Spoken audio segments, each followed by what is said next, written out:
is, you could take a walk, you can run, you can put the float tanks. There are a bunch of different ways to do this. But the phone is starting to gobble up all that dopamine and all that space-time, duration path outcome stuff. And we are wasting our cognition, and we're wasting the most precious gift we were given by Mother Nature and evolution is a brain that can teach itself things and that can predict things and that can look at the past, can learn from elders and gain wisdom. I mean, all that stuff is what we were put here to do. And my dad said, I asked him if he thinks there are other galaxies, because he's more versed in physics and the cosmos than I am. And he said, I don't know, but if there was, they probably extinguish themselves with social media, because it's like mental chewing gum, people just kind of throwing away their cognition. And the dopamine thing, it's not that they're getting so much dopamine from using the phone. It doesn't feel like a big win. It's that they're spending it out, like spending, $5 bills all day long. Pretty soon you're broke and you're exhausted. And so I worry about our use of these devices and what it's doing to our neurology. But I also know they're extremely important. Alan Levinovitz, who was on the podcast recently, had a book called Natural. And it's one of the things that he talked about in the book was that what we're doing is essentially and he talked about this on Twitter, and that's how I engage with him. We're taking most of our information and we're making it processed information by getting things off of Twitter, by getting things off of social media. You're getting this very weird interaction with people. It's boiled down to this very strange 280-character version that's not equivalent to an actual conversation with a human being or reading a book or watching a documentary or any of those things. It's this weird thing that's most of the information that you're receiving. And if you look at human beings that are on processed food diets, you see the body behaves very poorly, and it just reacts very poorly, and it's terrible. It's just not good for it. It's unhealthy. Well, equally unhealthy is processed information, and this was his argument in his book. That's a great argument. It's a great argument. Yeah. I think we are in an adolescent stage of this technological intervention, and this will lead to whatever Neuralink is going to be and whatever the successor to Neuralink is going to be. I think things are going to get way weirder. But there's potential for a beneficial aspect to it.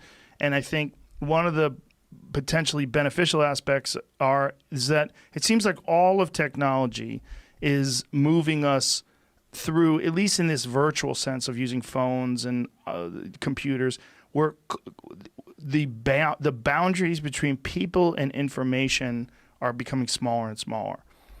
The problem is the boundaries between physical people are becoming greater. There's more separation, particularly with COVID, right? There's more physical separation between people, but the boundaries between being able to access the thoughts of people is smaller. Right. So it's the beneficial aspects of, like what we talked about with your immune system and your health and just overall mental well-being, community, love, friendship, all those things. You need to be right there. You need to be right there with it. You need to hug each other, all that stuff. That's crucial. That's everything. And hardwired into us. Absolutely. And with COVID, that's, first of all, everyone's scary because everyone could give you the bug and could kill you or kill your grandma. And then on top of that, you're engaging in this processed form of communication all day long, and most of it is toxic. Right. I mean, if you're engaging with people on social media, then I've talked about this multiple times on the show. There's people I follow that don't even know I'm following them because I just have them bookmarked because they're just so toxic. I go and I want to know what they're doing. I'll just go to them. I'm like, look at this motherfucker. He's on Twitter 12 hours a day. Amazing. Yelling at people, arguing constantly. And I just imagine that their mind is a fucking chaos, just a wreck, just potholes and burning buildings. Their head is just filled with shit. But it's effective.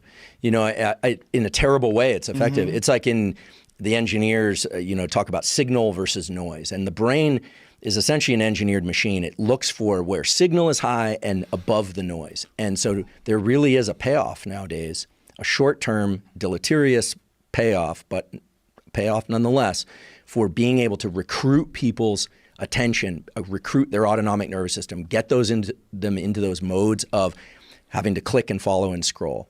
Now, I agree that I think social media, like for instance, I teach some science on social media. I've managed to make great connections through social media, but we have to be very judicious in our use of it. And that's hard for most people. And what I think is going to happen is that we're going to talk about signal and noise. I think what's going to happen is we're going to start selecting for people that are very good at controlling their attention, are very good at separating themselves from technology as well as using technology.